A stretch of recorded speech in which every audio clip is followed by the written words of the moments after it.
Hello दोस्तों, readers books club में आपका फिर से स्वागत है। हमारी आज की बुक है माइंडसेट, जिसे कैरल ड्वेक ने लिखा है।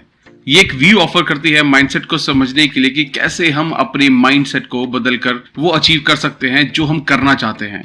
इस बुक में बताया गया है कि कैसे अपने माइंड को लर्निंग के लिए ओपन रखकर हम सीख सकते हैं और अपनी लाइफ में इन लेसन्स को अप्लाई करके जो चाहें वो अचीव कर सकते हैं। अगर आपने हमारे चैनल को अब तक सब्सक्राइब नहीं किया है तो आगे बढ़ने से पहले इमीडिएटली इस चैनल को सब्सक्राइब करें और वीडियो को इमीडिएटली लाइक भी कर दें।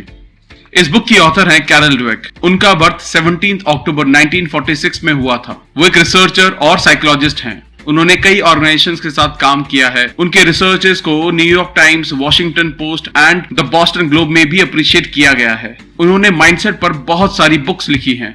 इस बुक में आप सीखोगे कि किस तरह से हमारे बिलीफ हमारी लाइफ को शेप कर देते हैं।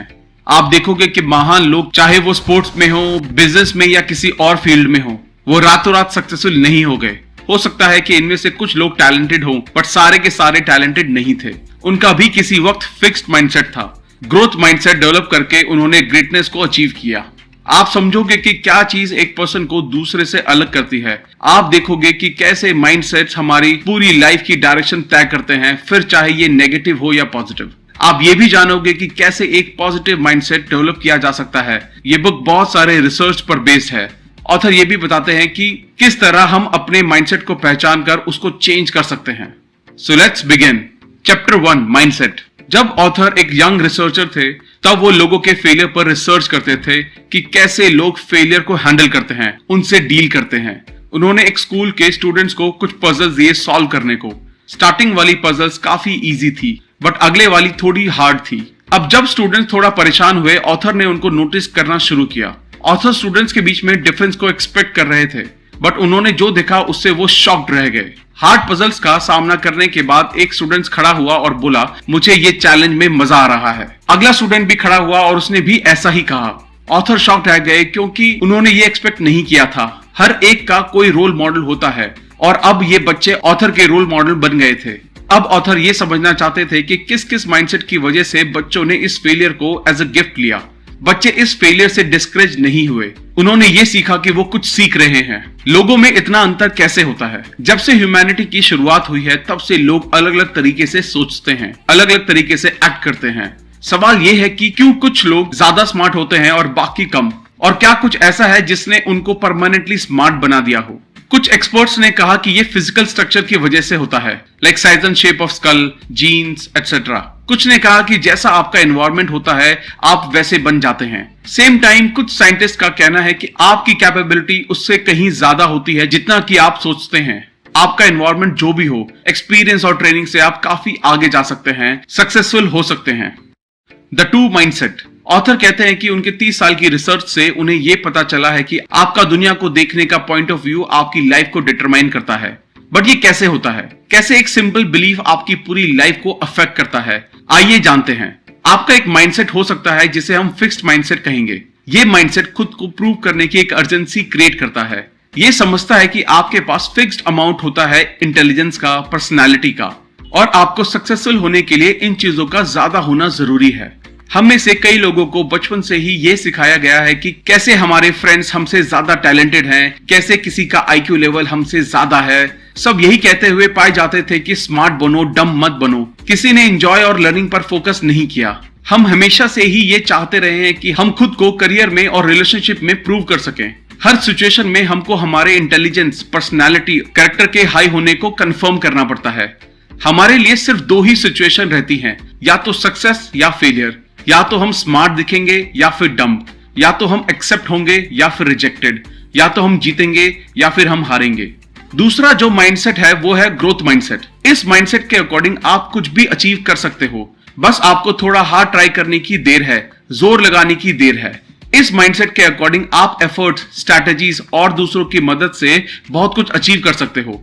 हो सकता है कि कुछ लोग स्टार्ट में कम टैलेंटेड हो या कमजोर हो, बट हर कोई बदल सकता है और ग्रो कर सकता है अपने एक्सपीरियंस से सीखकर। जैसा कि आप देख सकते हैं कि सीखने के पैशन से कोई भी क्वालिटी डेवलप की जा सकती है। लोगों को क्यों ये साबित करने में एनर्जी वेस्ट की जाए कि आप कितने महान हैं जब आप बेहतर बन सकते हैं? तो क्यों अपनी कमियां छुपाई जाएं जब आप उनको ओवरकम कर सकते हैं?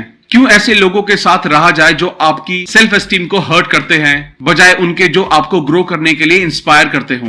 क्यों किसी के प्रूव किए हुए रास्ते पर चला जाए जब आप खुद नए रास्ते तलाश कर सकते हो? जब सब कुछ आपके फेवर में नहीं जा रहा हो तब भी अपने रास्ते पर चलने का जुनून एक ग्रोथ माइंडसेट का हॉलमार्क है। यही माइंडसेट है जो लोगों को मोस्ट चैलेंजिंग कंडीशन में भी अपने गोल को अचीव करने के लिए इंस्पायर करता है।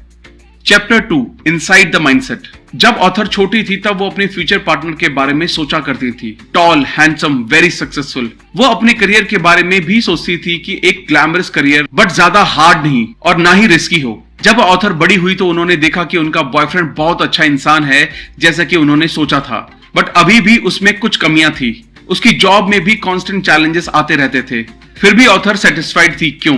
क्योंकि ऑथर ने अपना माइंडसेट चेंज कर लिया और ये सब उन्हें उनके काम करते वक्त सीखने को मिला।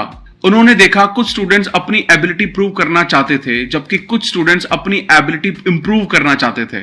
एक फिक्स्ड एबिलिटी को प्रूव करने की जरूरत होती है जबकि चेंजेबल एबिलिटी सीख कर डेवलप की जा सकती है। यहां से ऑथर को रियलाइज हुआ कि उनके पास कौन सा माइंडसेट था। उन्होंने ये रियलाइज किया कि जब आप अपना माइंडसेट चेंज करते हो तब आप एक नई दुनिया खोज लेते हो। इस वर्ल्ड में फेलियर का मतलब होता है कोई सेटबैक, कोई बुरी ग्रेड, कोई रिजेक्शन, और इन सब चीजों का मतलब होता है कि आप लायक नहीं हो। क्या सक्सेस सीखने का नाम है या ये प्रूव करने का कि हम स्मार्ट हैं? जब हम छोटे बच्चे थे तब हमने हमारी लाइफ के सबसे मुश्किल काम सीखे थे, जैसे अपने पैरों पर चलना और बोलना। बच्चे गलतियों की परवाह नहीं करते, वो चलते हैं, गिरते हैं, फिर खड़े होते हैं, फिर कोशिश करते हैं। क्या चीज इस लर्निंग को रोक देती है? जैसे ही बच्चे बड़े होकर चीजों को समझने लगते हैं वो नई चीजों को ट्राई करने में डरने लगते हैं और यही डर हमारा माइंडसेट बनता है। आपकी प्रायोरिटीज क्या हैं? अगर आपको चूज करना पड़े, आप क्या चूज करोगे? सक्सेस या चैलेंजेस, या फिर किस टाइप के रिलेशंस आप चाहते हैं? ऑथर ने कुछ लोगों पर एक्सपेरिमेंट किया। फिक्स माइंडसेट वाले लोगों ने कहा रिलेशनशिप जो उन्हें कंफर्ट फील कराए, उनको परफेक्ट फील कराए, ऐसा पार्टनर जो उन्हें पूजे। जबकि ग्रोथ माइंडसेट वाले लोगों ने कहा रिलेशनशिप जो उन्हें बेहतर बनाने में उनकी हेल्प करे, उन्हें चैलेंज करे एक बेहतर इंसान बनने के लिए, नई चीजें सीखने के लिए उनको एनकरेज करे। माइंडसेट हमारे एफर्ट का मीनिंग चेंज कर देता है। जब हम बच्चे थे तब हम सब ने एक स्टोरी सुनी थी, एक खरगोश और एक कछुए की कहानी, जिसमें खरगोश हार जाता है और कछुआ काफी स्लो होने के बाद भी जीत जाता है क्योंकि वो कंसिस्टेंटली और स्टेडीली चलता रहता है। अब आप ये सोचिए, क्या हम में से कोई भी कछुआ बनना चाहता है? नहीं, हम सब खरगोश बनना चाहते हैं जो कि थोड़ा क्लेवर हो, थोड़ी छोटी नींद ले, थोड़ा स्ट्रैटेजिकली काम करे, क्योंकि सबको पता है जीतने के लिए आपको आगे आकर रिस्पॉन्सिबिलिटी तो लेनी ही पड़ेगी, इंप्रूवमेंट तो करना ही होगा। इस टाइप की स्टोरीज के साथ प्रॉब्लम ये है कि ये स्टोरीज ईदर और सिचुएशन को रिजेंबल करती हैं। या तो आप टैलेंटेड हैं या फिर आपको ज्यादा एफर्ट लगाना होगा। ये हमें फिक्स्ड माइंडसेट की ओर ले जाता है, जैसे एफर्ट सिर्फ उन लोगों के लिए हैं जो कमजोर हैं या कम टैलेंटेड हैं। लोग हमेशा आपसे कहते रहते हैं अगर आपको किसी चीज के लिए मेहनत करनी पड़ रही है इसका मतलब ये है कि आप में वो एबिलिटी ही नहीं है, या फिर उन लोगों के पास सब कुछ आसानी से आ जाता है जो जीनियस होते हैं। दूसरी तरफ ग्रोथ माइंडसेट वाले लोग मानते हैं कि जीनियस लोगों को भी कुछ अचीव करने के लिए मेहनत की जरूरत पड़ती है। और बात जब एफर्ट्स की आती है, एफर्ट्स टेरिफाइंग होते हैं दो वजह से। एक तो फिक्स माइंडसेट के लिए जीनियस लोगों को एफर्ट लगाने की जरूरत नहीं होती, अगर जरूरत हुई तो उससे ये प्रूव हो जाएगा कि वो जीनियस नहीं है। दूसरा ये कि ये आपसे सभी एक्सक्यूजेस छीन लेता है। अगर आप हार्ड ट्राई नहीं करते तो आपके पास लोगों को कहने के लिए ये होता है कि आपने एफर्ट नहीं लगाए, अदरवाइज ये काम तो मैं कर ही लेता। बट क्योंकि आपने अब एफर्ट लगा दिया है तो देने के लिए कोई एक्सक्यूज भी नहीं बचा आपके पास। फिक्स माइंडसेट के लोगों ने कई बुक्स पढ़ी होंगी जो कहती हैं सक्सेसफुल होने का मतलब है खुद का बेस्ट वर्जन बनना, या एफर्ट ही सक्सेस का रास्ता है। बट वो लोग इन बातों को अपनी लाइफ में नहीं लगा पाते क्योंकि उनके बिलीव्स फिक्स्ड हैं, जो उनसे कहते रहते हैं सक्सेस का मतलब होता है टैलेंटेड होना। Questions and answers. क्वेश्चन, अगर आप एक बार अपने काम से अपनी एबिलिटी प्रूव कर चुके हो तो क्या आपको इसको लगातार साबित करते रहने की जरूरत है? फॉर एग्जाम्पल, एक प्रिंस ने एक ड्रैगन को मारकर अपनी ब्रेवरी प्रूव करके अपनी ड्रीम गर्ल से शादी कर ली, तो क्या उसको अब भी प्रैक्टिस करते रहने की जरूरत है क्योंकि उसको वो मिल चुका है जो उसको चाहिए था? तो आंसर ये है यस, क्योंकि हर दिन नए बड़े ड्रैगन आते रहेंगे और जैसे जैसे सिचुएशन हार्ड होती है, और ऐसा जरूरी नहीं है कि कल की एबिलिटी आज काम आ जाए, सो इम्प्रूवमेंट तो करना ही होगा। क्वेश्चन, क्या माइंडसेट परमानेंट होते हैं या फिर आप उन्हें चेंज भी कर सकते हैं? दोनों माइंडसेट की थ्योरी पढ़कर आप ये तो समझ गए होंगे कि इनको चेंज किया जा सकता है। आप अपनी सोच को बदल सकते हैं। ये भी जानना जरूरी है कि लोग हमेशा एक ही माइंडसेट में नहीं रहते। ऑथर ने अपने एक्सपेरिमेंट्स में ये देखा है कि कुछ भी सीखा जा सकता है अगर थोड़ा हार्ड ट्राई किया जाए, और ये आपको ग्रोथ माइंडसेट में ले जा सकता है। क्वेश्चन, क्या मैं फिक्स माइंडसेट और ग्रोथ माइंडसेट दोनों माइंडसेट वाला इंसान हो सकता हूं? क्योंकि मुझे लगता है कि ऐसा ही है। लोगों के अलग अलग एरियाज में अलग अलग माइंडसेट हो सकते हैं। जैसे किसी की आर्टिस्टिक स्किल्स फिक्स हो सकती हैं, बट उसका इंटेलिजेंस डेवलप किया जा सकता है। रिसर्चेस में यह पता चला है कि जिस पर्टिकुलर एरिया में आपका माइंडसेट जैसा होगा, वो आपको उसी डायरेक्शन में ले जाएगा। क्वेश्चन, क्या हम कह सकते हैं कि लोग फेल होते हैं अपने एफर्ट्स को लेकर बिलीफ के कारण? नहीं, ये सच है कि एफर्ट जरूरी है। कोई भी इसके बिना सफल नहीं हो सकता। बट यही सिर्फ अकेली क्वालिटी नहीं है। लोगों के पास अलग रिसोर्स और अपॉर्चुनिटी हो सकती हैं। फॉर एग्जांपल, अगर किसी आदमी के पास बहुत पैसा है और उसके पास पेरेंट्स का सेफ्टी नेट है तो थोड़े ज्यादा रिस्क ले सकता है, लेकिन एक पॉइंट पे तो उसको भी एफर्ट्स लगाने ही होंगे। Chapter 3, the truth about ability and accomplishment. Thomas Edison को इमेजिन कीजिए, उनकी लैब में एक्सपेरिमेंट करते हुए। क्या आप उनको अकेला देखते हैं? लोगों से जब ये पूछा गया तो उन्होंने इमेजिन किया कि थॉमस एडिसन कोई ऐसा आदमी रहा होगा जो वर्कशॉप में अपनी अकेला इक्विपमेंट से घिरा हुआ, एक साइड में फोटोग्राफ, व्हाइट कोट पहने हुए कोई आदमी होगा। जबकि सच ये है कि एडिसन कोई अकेला आदमी नहीं था। उनकी इन्वेंशन में उसके पास कई असिस्टेंट थे, वेल ट्रेन्ड साइंटिस्ट थे और भी बहुत लोग थे। बाकी लोगों से एडिसन को अलग करने वाली एक चीज थी, उनकी क्यूरियोसिटी और उनका माइंडसेट। बहुत सारी मिथ्स हैं कि ब्रिलियंट लोग अकेले रहते हैं, जबकि चार्ल्स डार्विन के पास उनकी पूरी एक टीम थी। मोजार्ट ने लगभग 10 साल तक मेहनत की, तब जाकर वो ऐसा कुछ बना सके जिसपे वो प्राउड फील कर सके। इनकी इसी मेहनत का नतीजा है कि वो आज ऑल टाइम ग्रेड्स में आते हैं। अगर वो अपनी एबिलिटी के भरोसे रह जाते तो आज वो वहां नहीं होते जहां वो आज हैं। Mindset and school achievement. Author ने कुछ स्टूडेंट्स को फॉलो किया जब वो अपनी जूनियर हाई स्कूल में जा रहे थे, ये देखने के लिए कि क्या वो मानते हैं कि उनका इंटेलिजेंस फिक्स है या ये कुछ ऐसा है जिसे डेवलप किया जा सकता है। जूनियर हाई स्कूल का पीरियड यूजुअली हार्ड होता है, काम कुछ ज्यादा हार्ड हो जाता है वहां। ग्रेडिंग पॉलिसीज टफ हो जाती हैं, टीचर्स स्ट्रिक्ट हो जाते हैं, मार्क्स सफर करते हैं, बट सबके नहीं। स्टूडेंट्स जो फिक्स्ड माइंडसेट रखते थे, उन्होंने अपने मार्क्स में गिरावट देखी। धीरे ही सही, पर उनकी कंडीशंस बुरी होती चली गई। उन्होंने अपनी एबिलिटी को ब्लेम किया। मैं स्टूपिड हूं, मैं मैथ्स में काफी बुरा हूं। बहुत से स्टूडेंट्स ने टीचर्स और एनवायरनमेंट को ब्लेम किया। फेल होने के डर से ग्रोथ माइंडसेट वाले स्टूडेंट्स ने अपने रिसोर्सेज को यूज करके लर्निंग करना कंटिन्यू रखा। वो लोग भी घबराए, पर वो डिटरमिन्ड थे, वो सब करने के लिए जो करने की जरूरत थी। स्टूडेंट जो फिक्स्ड माइंडसेट रखते थे, उन्होंने इस हार्ड टाइम को एज अ थ्रेट लिया। उनको लगा कि ये हार्ड टाइम सबके सामने उनके फ्लॉज को रिवील कर देगा और उनको एक लूजर साबित कर देगा। उन्होंने अपने ईगो को प्रोटेक्ट करने के लिए अपने रिसोर्सेज को ब्लेम किया। उन्होंने कहा कि उनका गोल था सबसे स्मार्ट दिखना, ऐसा दिखना कि सबसे कम एफर्ट लगाकर काफी कुछ अचीव करने की एबिलिटी है उनमें। वो अक्सर ये स्टेटमेंट यूज करते थे, मेरे स्कूल में मेरा मेन गोल सब कुछ इजीली करना था, इसलिए मैंने ज्यादा मेहनत करना जरूरी नहीं समझा। दूसरी तरफ ग्रोथ माइंडसेट वाले स्टूडेंट्स के लिए इस बात का कोई मतलब नहीं था कि वो कोशिश करना छोड़ दे। उनके लिए ये वक्त कुछ सीखने की अपॉर्चुनिटी था।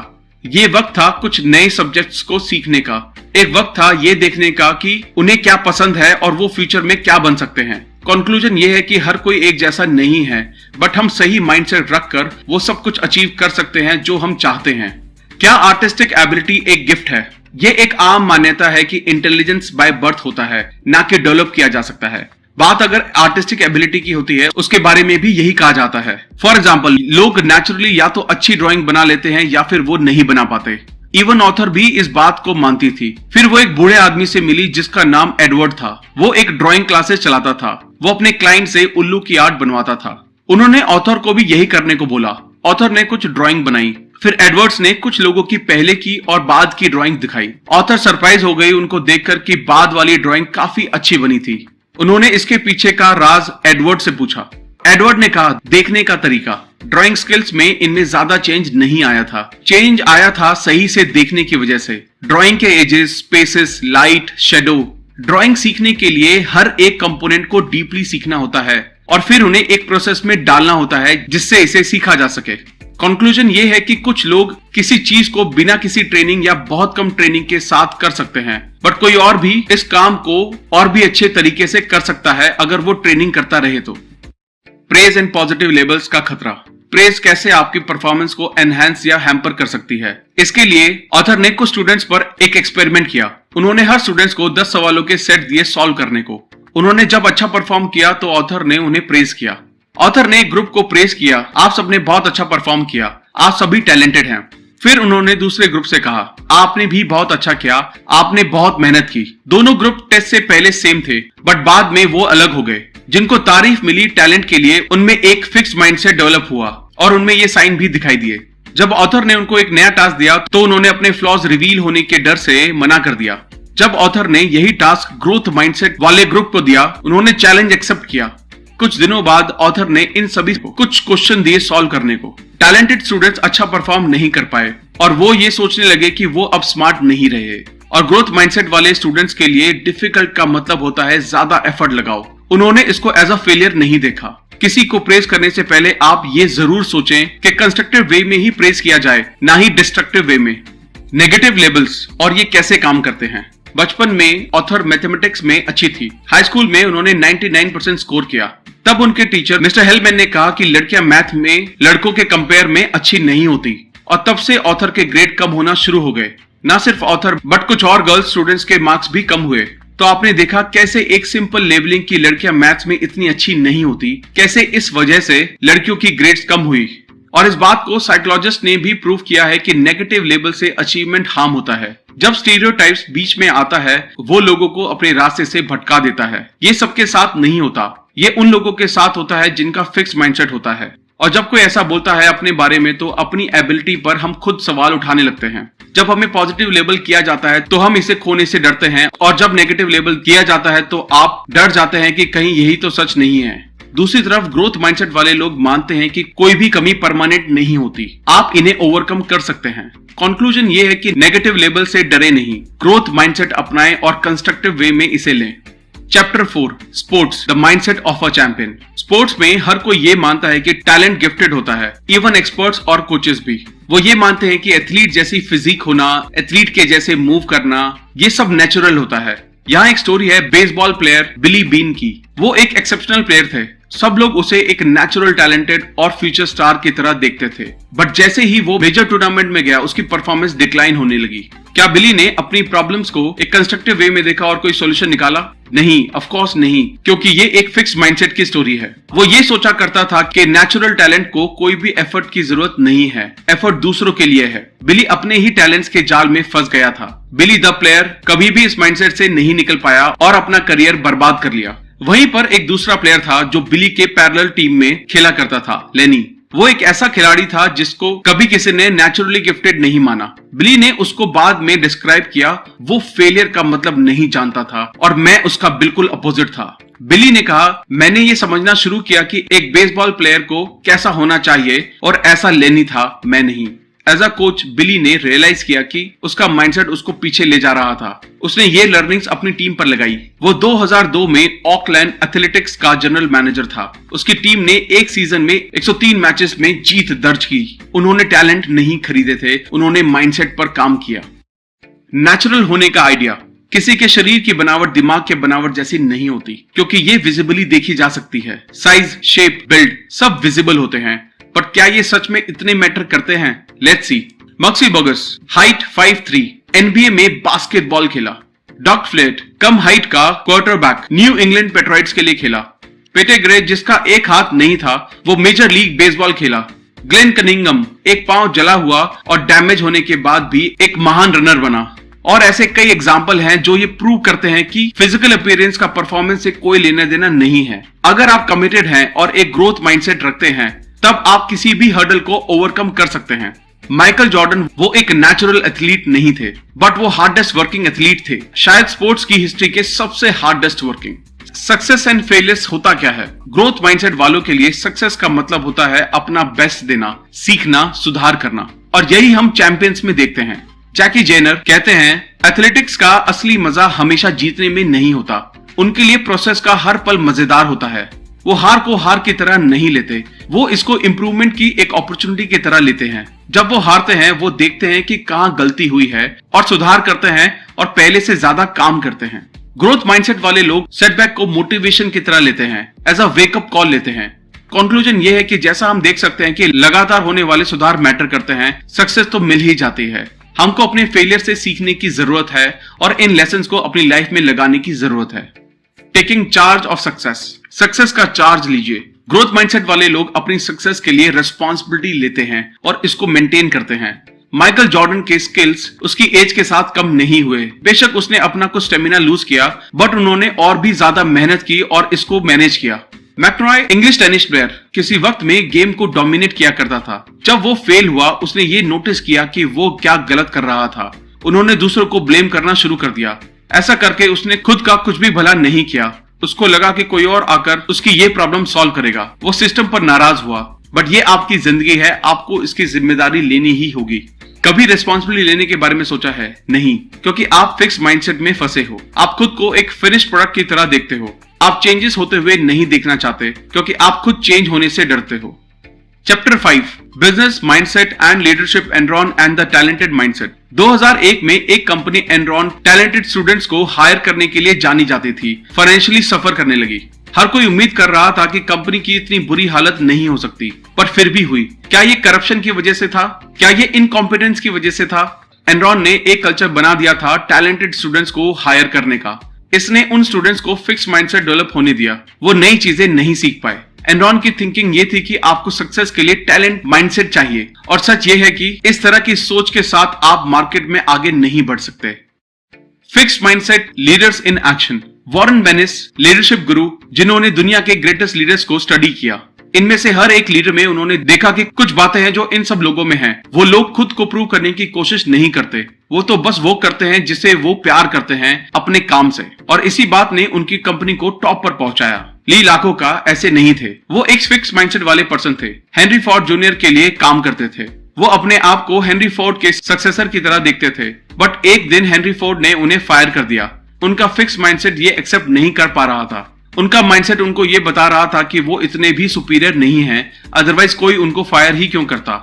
एक दिन उनकी वाइफ ने उनसे कहा, हेनरी फोर्ड से फायर किए जाने के बाद भी तुम पहले से बेहतर हो चुके हो, तुम अमीर हो, तुम फेमस हो और तुम इन्फ्लुएंशियल भी। तो अब उन्होंने तय किया कि वो किसी और कंपनी को ज्वाइन करेंगे। उन्होंने क्राइसलर मोटर्स को ज्वाइन किया, जो उस टाइम बुरे दौर से गुजर रही थी। उनको सीईओ बनाया गया। उन्होंने जल्दी से नए और सही लोगों को हायर किया, नए मॉडल्स इंट्रोड्यूस किए और क्राइसलर को फिर से सक्सेसफुल बनाया। और उन्होंने खुद को ध्यान में रखते हुए एक बुक लिखी, today I am a hero.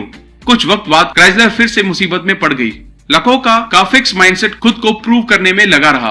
उन्होंने अपना टाइम और कंपनी का पैसा अपनी पब्लिक इमेज को बेहतर बनाने में लगाया।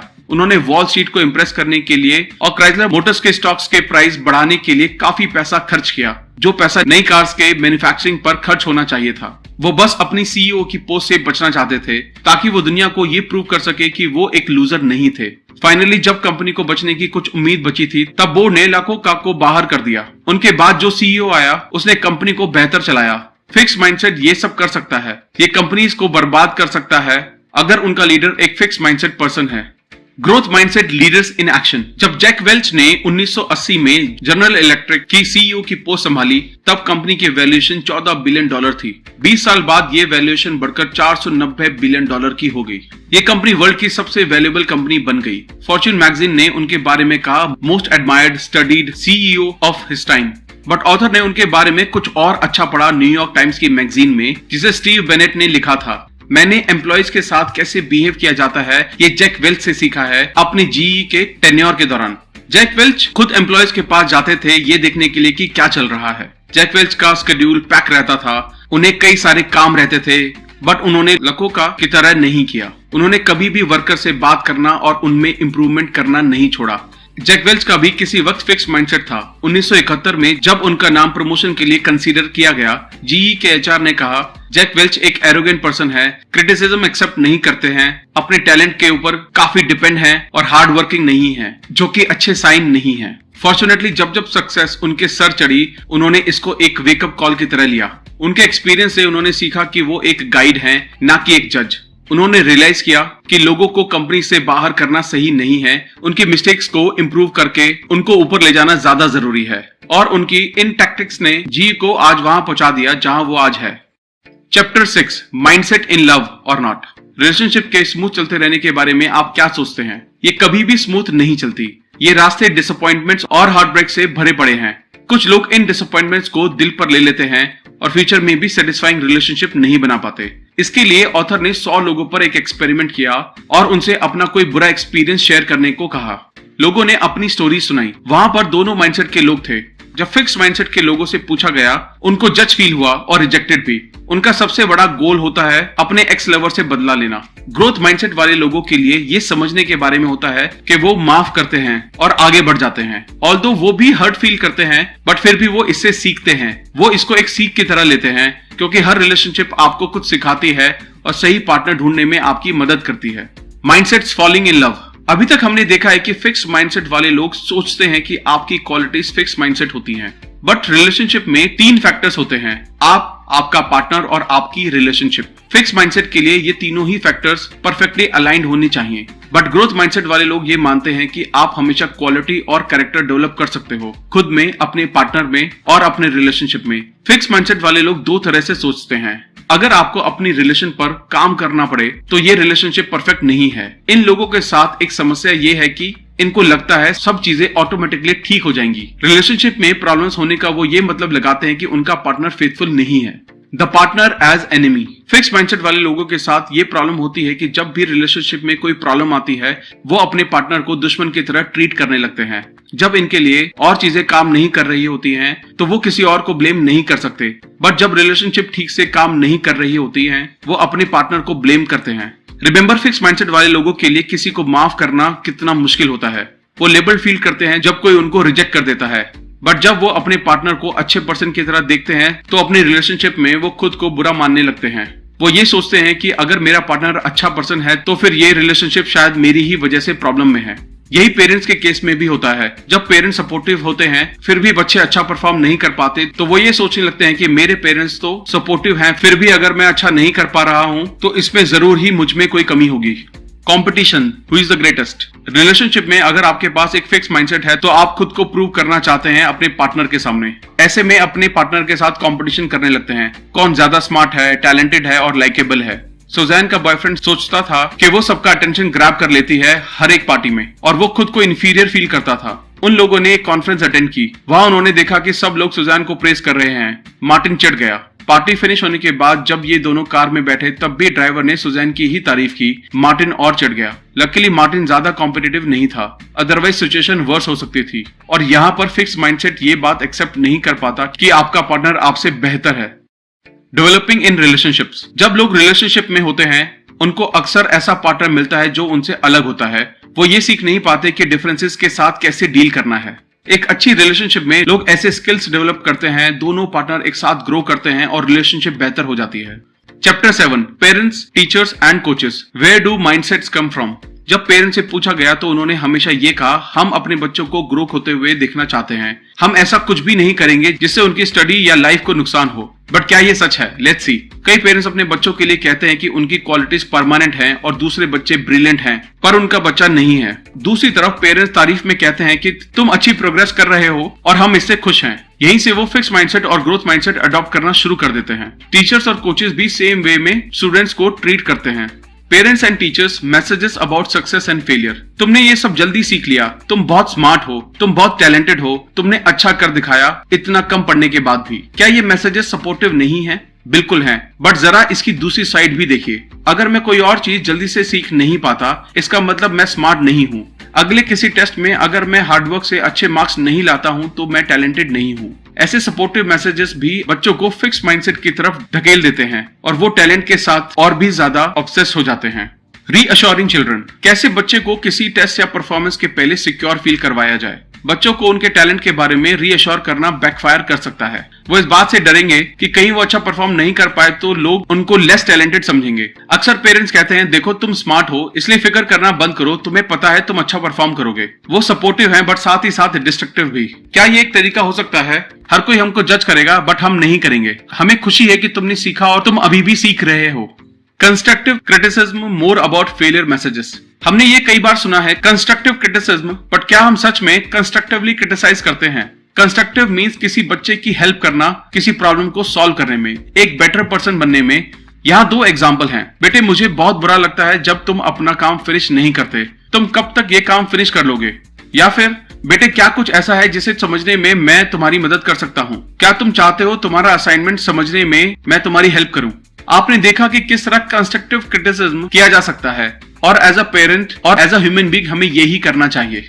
Mindset can be a life and death matter. Parents अपने बच्चे का हमेशा भला चाहते हैं, बट कभी कभी इनको मुसीबत में भी डाल देते हैं। यहाँ एक स्टोरी है सुजैन की। उसके पेरेंट्स चाहते थे कि उनकी लड़की हार्वर्ड बिजनेस स्कूल जाए, बट सुजैन को साइंस में इंटरेस्ट था और उसके पेरेंट्स के प्रेशर की वजह से वो डिप्रेशन में चली गई। इस वजह से कभी कभी उसकी ग्रेड्स A+ आ जाती, पर कभी कभी F ही रह जाती। ऐसी सिचुएशन बच्चों को सुसाइड टेंडेंसी की तरफ भी ले जाती हैं। What makes a great teacher और पेरेंट? कई टीचर्स सोचते हैं कि अपने पढ़ाने के स्टैंडर्ड को लो करके वो स्टूडेंट्स को बेहतर समझा सकते हैं और इससे स्टूडेंट्स को सक्सेसफुल फील होगा, बट ये चीज काम नहीं करती है। स्टैंडर्ड लोअर करके आप सिर्फ कम एजुकेटेड स्टूडेंट्स बना रहे होते हैं। अच्छे टीचर विश्वास करते हैं ग्रोथ में और वो लर्निंग के बारे में सोचकर रोमांचित होते हैं और स्टूडेंट्स में भी यही माइंडसेट डेवलप करते हैं। Chapter 8 changing mindset a workshop, the nature of change. जब ऑथर अपनी फर्स्ट ग्रेड में थी, उसकी फैमिली नए टाउन में मूव कर गई। वहां के स्टूडेंट्स और माहौल ऑथर से अनफेमिलियर थे। स्टूडेंट्स उनसे काफी आगे थे। टीचर्स आई और उनसे एक लेटर लिखने को कहा। सब स्टूडेंट्स ने लेटर लिखे, बट ऑथर को पता नहीं था कि क्या करना है। अपने फिक्स माइंडसेट के चलते वो पूछ भी नहीं सकी। बाद में उन्होंने रियलाइज किया कि उन्हें टीचर से पूछना चाहिए था। आपको ग्रोथ माइंडसेट को डेवलप करना ही होगा। इसके लिए आपको हेल्प के लिए पूछना ही पड़ेगा। हो सकता है स्टार्टिंग में आपका माइंडसेट फिक्स हो, पर जैसे जैसे आप ग्रोथ माइंडसेट डेवलप करते हैं, ये आपके फिक्स माइंडसेट को ओवरलैप कर लेता है। Mindset go further. एक फिक्स माइंडसेट अपने ही स्टैंडर्ड्स बना लेता है जो पूरी तरह जजिंग के ऊपर बेस होते हैं। लाइक इसका मतलब मैं एक लूजर हूँ, इसका मतलब मैं तुमसे एक बेटर पर्सन हूँ, एटसेट्रा। ऑथर ने ऑब्जर्व किया कि फिक्स माइंडसेट वाले लोग किसी सिचुएशन को ज्यादा इवैल्यूएट करते हैं। कुछ अच्छा होना उनके लिए एक पॉजिटिव लेबल होता है और कुछ बुरा होना एक नेगेटिव लेबल।